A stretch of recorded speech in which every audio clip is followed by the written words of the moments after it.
ஷார்ப்பா இருக்கும். போன ஆஃப்லைனே வந்திருக்க வேண்டியது. அப்போ ஒரு ரூமர் ஸ்ப்ரெட் ஆயிட்டு இருந்தது, உங்களுக்கே தெரியும். சொல்லு. அதாவது இந்த ஸ்கேமர்னு சொல்லி போயிட்டு இருந்தது. ஆக்சுவலாக அவங்க என்ன பண்ணியிருக்காங்கன்னா, அவரை வந்து ஜட்ஜ் பண்ணியிருக்காங்க. அப்பியரன்ஸ் வச்சு ஜட்ஜ் பண்ணி, எப்பயுமே வந்து ஷோ ஆஃப் பண்ணுறவங்க ரியல் ப்ராஃபிட்டில் இருக்க மாட்டாங்க. ஆக்சுவலாக அதுதான் நான் புரிஞ்சுக்கிறேன். ஒரு 2 இயர்ஸாக எப்படி இருக்காரோ அப்படியே தான் இருக்காது. ஒரு சேஞ்ச் இல்லை. மணி வந்தாலும் அந்த சேஞ்ச் இருக்காது. ஆக்சுவலாக மார்க்கெட்டில் பார்த்தீங்கன்னா அந்த மாதிரி நிறைய பேர் இருக்காங்க.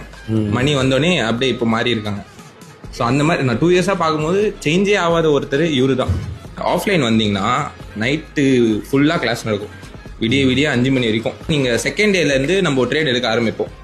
செகண்ட் டேலேருந்து ட்ரேட் எடுக்க ஆரம்பிச்சிங்கனாலே 6th டே அப்பயே நீங்கள் ப்ராஃபிட்டில் வந்துடுங்க. இங்கே வந்து விக்கி ப்ரோ வந்து லைவ் செஷனில் மார்க்கெட்டில் ட்ரேட் பண்ணாரா? அதை பற்றி என்ன ப்ரோ சொல்கிறீங்க? Bro live session market trade பார்த்தீங்கன்னா, நீங்கள் காலைல கிளாஸுக்கு வரும்போது லைவ் மார்க்கெட் ஓடும்.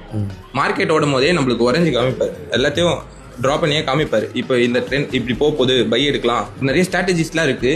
நீங்கள் டிபி அடிக்கலைனாலும் ப்ராஃபிட்டபுளாக இருக்கிறதுக்குலாம் நிறைய ஸ்ட்ராட்டஜிஸ் இருக்குது. அதெல்லாம் வந்து இங்கே தான் கற்றுக்கினேன். நீங்கள் டார்கெட் போகலனாலும் நீங்கள் ப்ராஃபிட்டில் தான் இருப்பீங்க. அந்த மாதிரி ஸ்ட்ராட்டஜிஸ்லாம் இங்கே இருக்குது.